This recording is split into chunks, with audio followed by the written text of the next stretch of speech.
So hello everyone, this is Ayush presenting to you another episode of StartupGrind Pune, and we are here with Mr. Neeraj Athalye, today's guest from Sydler Tech.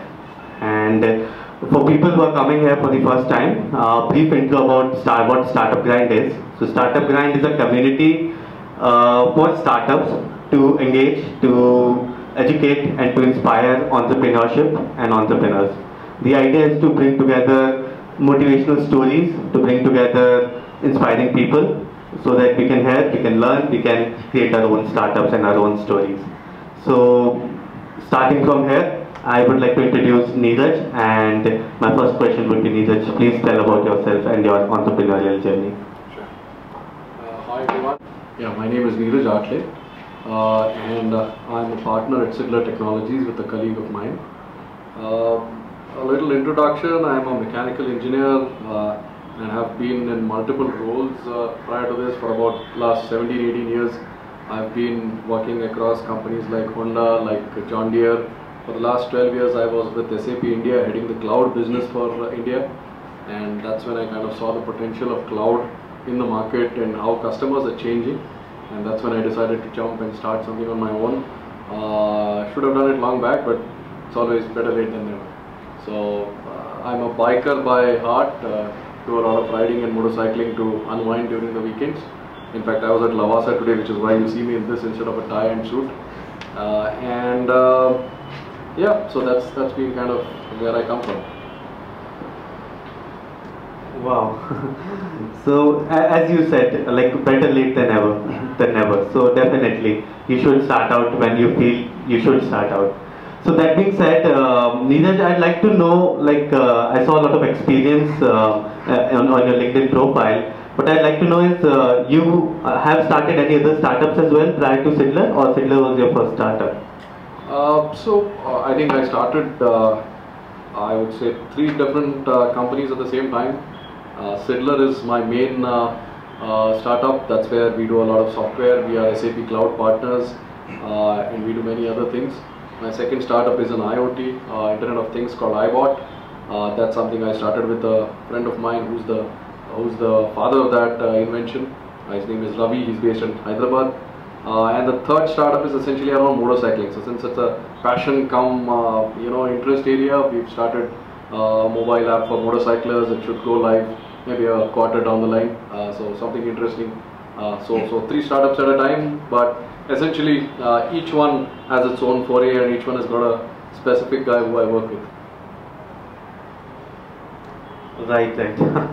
So that's something exciting to hear. Like either no or either 3. So that's something nice to know. Okay, so like tell us, like what have been the learnings till now? Like when you were in the job and then you did a leap. Now you're riding on 3 startups. So how have you seen yourself transform from what you have been doing and as a person what you were, and now when you look back, have there been any improvements and learnings that you'd like to share? I think as a startup or as an individual, a couple of things which are important. One is, yes, as you said, you should start a startup when you think you are ready for it. Not because somebody else said, not because the idea is exciting. You need to feel it from inside that you are ready for it. Secondly, there is a certain degree of maturity in terms of understanding of how to deal with a customer that's needed within the team. So you may have a fantastic idea. You need to probably find somebody who's equally good but in a different area, which is understanding what the customer is, what he does, who's your real target audience, and how do you acquire that white space. So you need a good understanding of that. So for me, as an individual, luckily I started at a very a technical level. I started with a project manager, then I moved on to head a certain region, then slowly a line of business. So I got a chance to meet a lot of customers. That luckily gave me the chance to understand both technology, deployment, and sales a little bit, and that's what gave me confidence. So when I moved into entrepreneurship, frankly speaking, I haven't felt too much of a difference. Why? Because it's the same set of customers that I was dealing with whether I was in SAP or some other company, and now as an entrepreneur. So for many people, it's they come up with an idea and that's what they want to take to the market. you need to find out that stickiness with the customer. I think that's important. So how do you market your product? How do you reach out to the right audience? That plays a significant role in the success and growth of any startup. I think since I was comfortable on the customer reach and my other counterparts were comfortable on the technology and its merits, I think that combination worked well. So for me, there's not much of a change between prior and now. I still maintain the same lifestyle. I still drive my same bike, and I still meet the same customers. So, and work hasn't reduced, by the way. I was hoping that it would reduce. After I got into a startup, my 5 days a week travel should come down to 2 days a week, but looks like it's still the same. So my family still has to miss me a bit. So on that, even on the family front, it's pretty much the same, but it's more exciting. This time around, you get a chance to control the whole process, right from how do you go out to the market, to who you acquire, to how you develop, deploy, and the whole thing. So you get a chance to be a part of the whole story. That's I think what's more exciting than what it was before. Right. It's always exciting. So you made two very very valid points. One of them is about, and I'll reveal them one by one. But the first one is about the team. So what we'd like to know is, how did you find your right team? Who were the co-founders, and in fact, how did you come across them? What was your journey about finding them? Sure. And then how are you still building the team? Yeah. So again, this is not a one-size-fits-all kind of thing, but specific to Sydler Technologies, I was lucky to work with in SAP a lot of very interesting guys, people who've done 10 million, 20 million projects, people who've done projects where they've headed teams of 200, 300 for Fortune 500 companies. So when you deal with, and many of you I'm sure have been doing that or have done that and know people like that. So I was equally lucky to work with such people. One such colleague of mine, Neeraj Athalye, with whom who came over one fine day on a Saturday and said, I am keen to start something on my own, would you like to be a part of it? And I instantly grabbed that opportunity, because you must know what your strengths are as an individual, but you should also know where you need people to complement you. So as a startup, just because you have lack of funds or you need to spend your money wisely, you shouldn't be doing the whole thing yourself. Try and network, try and work with others who complement you. So I pretty much did the same thing. I found somebody who complemented my skills really well. So Neeraj Athalye, for example, he's done some of the largest projects that SAP has done in India, very successful ones that have won a lot of awards. So that gave me the confidence, that okay, so here's a rock solid guy who's willing to work with me in the field. Then he handles one side of the coin and I can handle the other side. So that's why I kind of jumped. So that's the pillar part. That's who you decide to found the company with. Yeah. In terms of the team, again, as I said, doesn't always. It's not the right advice for all startups, but for cloud, being a cloud partner of SAP and doing some of those things, we have to work with people who have done maybe a 5-6 projects kind of a thing, So we hire only tenured people. Yes, it's expensive for startups to hire tenured people who've done 10-15 years of experience. We don't generally go in and hire freshers. We don't generally go in and hire young graduates. We only hire tenured people who've done projects in the past. Again, even if they are individuals and have done projects, so be it. But we've decided to go out and hire people who've done projects in the past. That helps us improve our project success, obviously. That helps us reach to the right levels in an organization. So generally we deal with a CEO or a CFO or a CIO, and when I'm facing a company which is 1,000, 1,500 crore, 2,000 crore company and meeting some of those senior executives, and you're showcasing your skills, which is basically people in this line of business, they need to showcase their talent. They may be great in technology, but they need to show that they understand that industry. They've worked in a company which is similar in size. That's what helps me get business. That's what helps me ensure that the project is successful. So in terms of building a team, we go out and hire people who are tenured. Not just hiring. Today, luckily, India is booming in terms of startups. So we have a lot of people who've been there, done that, who are coming out and starting on their own. So it's very easy to find such companies and sign an MOU with them, get their skills on board. Depending on the project, you prepare an a la carte, combination of people. That's something that works. Yes, you need a good project manager, but you can source good talent from startups and work together with them. It's a win-win, and it helps keep your costs low. It helps you have a decent size team, manageable team. So that's something that we do. For example, analytics. As a company, we don't do analytics. I know it's a critical success in the market to have analytical people in your team, but we've decided not to invest in it. So we work with a company called Intellement. I wouldn't call it a startup. It's been there for a while now. A very close friend of mine, Raj, runs that company, and we've shaken hands with them. So anytime there's an analytical requirement for business objects or data warehousing or any of that, we work with Raj and his team on that one, and we blend a team which is relevant for the project. So that's kind of a little bit on who we founded the company with and how we are growing the team.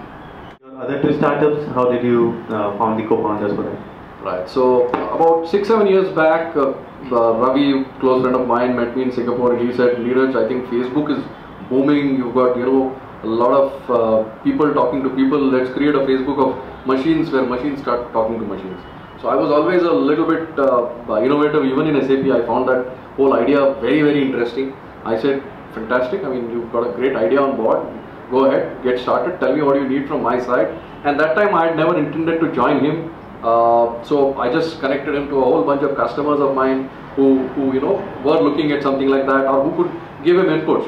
When you spend 10-15 years in a company like SAP, you get a chance to network with some very good senior executives. So connecting startups to these executives to get inputs, validate ideas is a blessing in disguise. So I connected him. He was able to come up with the first version and the second and the third. Today we are at the fourth or fifth version of the product, and now that's when I decided to leave SAP and start on my own. He said, nothing doing, you are going to be a part of this anyways. You were intellectually a part of it, but this time around even physically you're going to be a part of it. So that's why he pulled me in, and so with iBot we are doing a lot of exciting things. We already have a bunch of customers, and Internet of Things is interesting. It's the new age, cutting edge thing that's out there. As sales guys, we sell whatever is available. Doesn't really matter how high tech it is, but yes, it's something that sells well these days. Right. And to add to it, now the next question, the next point that I was revealing is about getting customers. So I understand that probably your first customers could have come from your credibility because you had spent so much time in the industry. But still, SAP is a sort of crowded space, because it's a service, and again, differentiators are hard to make. So my question is, how do you really make your differentiators? Yeah, I think when it comes to customer acquisition, there are 3-4 key parameters that you have to look at. First one is understand the trend. I mean, everybody says this, but you need to really understand the trend which is relevant to you. So in our business, for example, I mean, when I was in school, my dad would tell me where I'm going for a vacation. Today my son comes to me and tells me, Dad, we are going to, there's some Disney park somewhere at Lonavala, whatever that is. So he says, this is where we are going, Dad, and I booked the tickets. So this is a different scenario.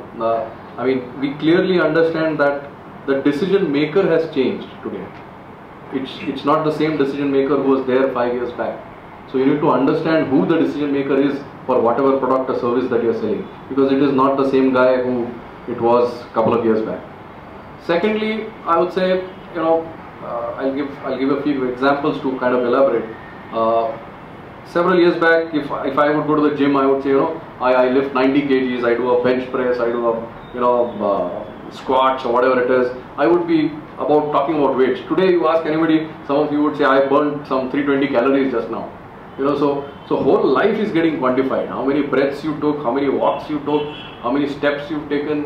A whole life is getting quantified. So that's the second change that we see, that forget this big data, it's a big jazz about a word. The crux is everything is getting quantified, and you can now make a meaning out of this. So that's the second thing that we see in terms of a trend. And thirdly, I would say this trend needs to then translate into whatever product or service that you're doing. I just mentioned 2 trends that are relevant for me. You need to find your trends.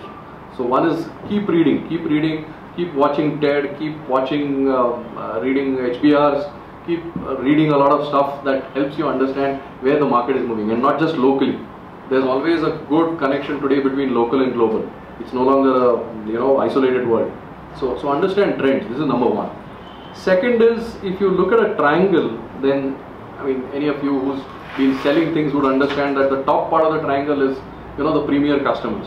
So if I talk of India, you have the big groups, the Tata Group, the Adani Group, SR Group. Those are the big groups.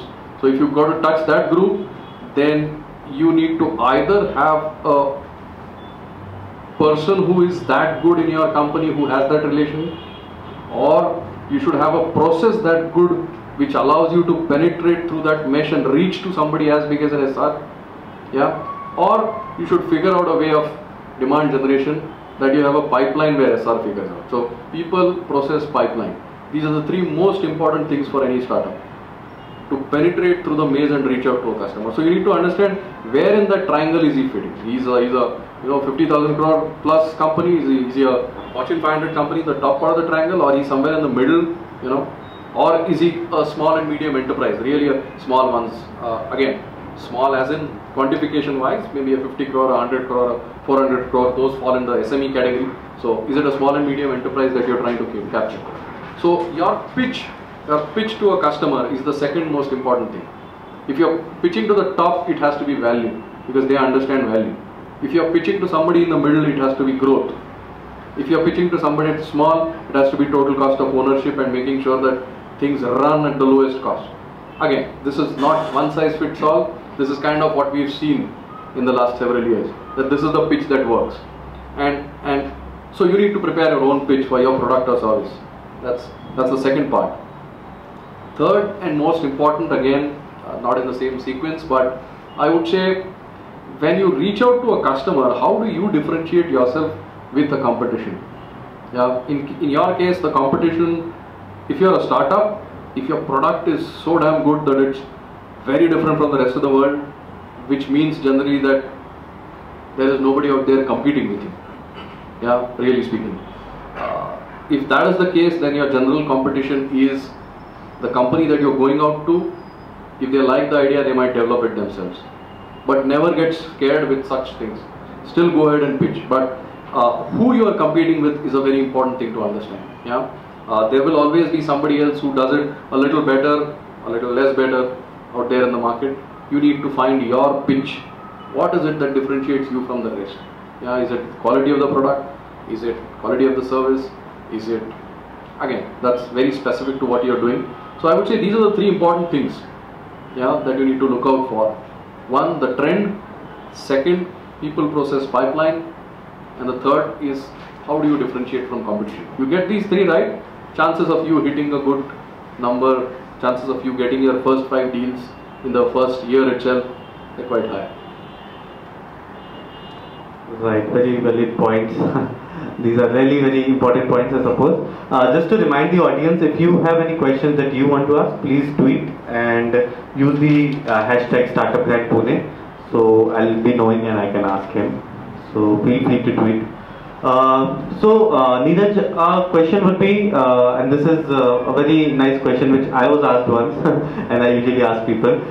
So let's say you have now been running Sydler and you've been having 2 other startups as well. Let's say you had a time machine and you could go to day 1 of your first startup. What things you would like to change now? Because this is an important learning for all of us. I think the first thing that I'll change is the date. I'll pull it back at least 5 years. So had I started 5 years back, I would have had that much of a runway. I would have done a little more things than I have been doing in the past. So I think there is changing something is something that you have to get into you on a regular basis. Forget going back in time and changing something that you started. You should be ready to change something tomorrow morning, and the next morning, and the next morning. Because market is moving. Market is moving really fast. When I say market is moving, what does that mean? That basically means that maturity of buying, deploying, consuming products and services is on the rise. With that, what happens is something that was very critical yesterday is commodity today. So it becomes business as usual. So you need to adopt to that situation. Okay, so I thought I was the greatest person on earth, but now whatever I do is business as usual. So do I continue with that and just play on margins, or do I go take one step to the right and innovate and come up with something plug-in and additional to what I do? So even as a startup, believe me, if you're trying to build a product or a service for about 6 to 8 months, at the end of 8th month you'll realize somebody has suddenly popped out doing the same thing, or there's somebody who's doing it better. At that stage you'll have to change. So change is something you have to fully get into you, and you should be prepared to change even at 12 o'clock midnight if you have to. So that's something that I've learned, and I'm certainly sure that pretty much everybody in this room would have experienced that. You would have changed a lot of things quite often. Yeah. Right. Okay. So as you mentioned, be ahead of the curve. Probably that's how I can summarize it. Question would be, what are the habits that you have taken up personally to keep yourself being ahead of the curve? I think to be ahead of the curve, again, and this is my honest opinion, you can't do that in a air-conditioned room. You have to be in the field, on the street, meeting your customer. Innovation cannot happen in an air-conditioned room. Innovation happens on the street, in the field, in that bus, in that taxi, in that aeroplane. Go out as much as possible, be there in the real world as much as possible, and then do whatever it is that you want to do. So I would say one practice that I have always pushed myself to imbibe is to meet as many customers, as many colleagues, friends, even startups for that matter, to make sure that our mind is fresh and thinking. Yeah, that's most important. So never be scared of sharing your idea with even your competitor, because his reaction will tell you whether you are good or he is good. So never be scared. Ideas will be there in dozens. It's how do you convert that idea to reality? That's where the trick is. Yeah, we all know that. So never be scared and try and network as much. So for me, networking has been the biggest strength. So whether it's LinkedIn, whether it's Facebook, whether it's when I do motorcycling, we like to network a lot. I like to network a lot. That's one habit that will keep you 100% ahead of the curve. Yeah. Right. And on a personal side, what are the habits to keep the work-life balance together? I think for that, switch off your phones on Friday evenings, switch it on Monday morning. Try and do something that you really like. Are you really able to do that? So I've been doing it even when I was in SAP, by the way. So I would stop taking phone calls after 7 p.m. even on weekdays. So that's something you guys have to imbibe in you. Yeah. Again, that's your personal choice, but I believe that personal time and professional time need to be separated. Otherwise, if you're choking the same pie, it'll stop working after a point. So weekends are critical to unwind. I do a lot of motorcycling. For me, that's like yoga.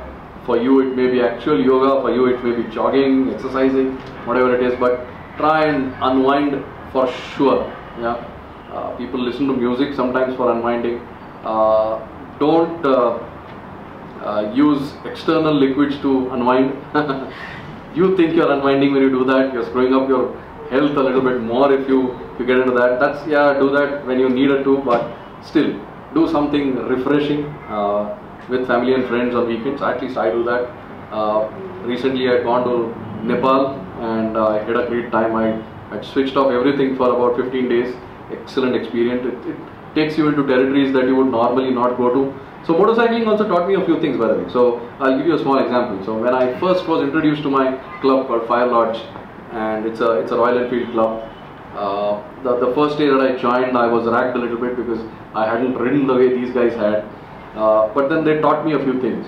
For example, when you're going for a ride, you need to be in a kind of a line, and the guy in the front is called the lead. The guy at the last is called the sweep. Now, contrary to your belief, the sweep is the fastest rider in the club. Why? Because if the rider is riding ahead and somebody in between has an accident, the last guy has to go and stop the first guy, and he should be able to do that even when the first guy is quite ahead. So he has to be the fastest rider with the fastest bike. Yeah. So that's the sweep. He's the fastest rider who's taken the responsibility to take the whole group to the destination and ride the slowest.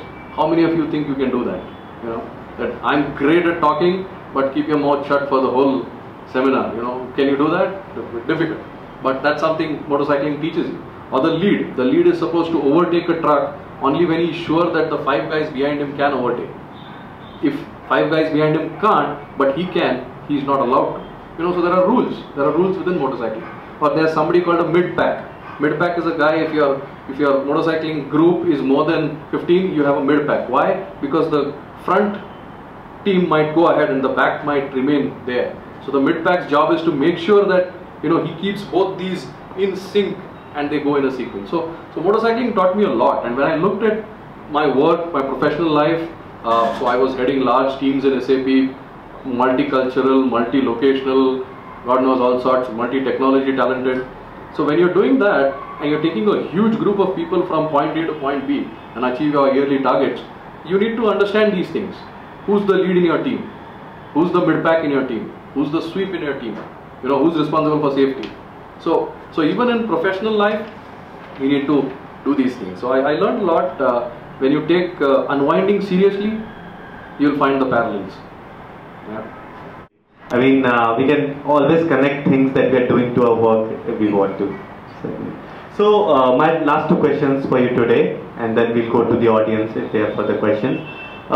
Quick question would be, to summarize, what would be the greatest advice that you ever heard that you would like to share throughout your career?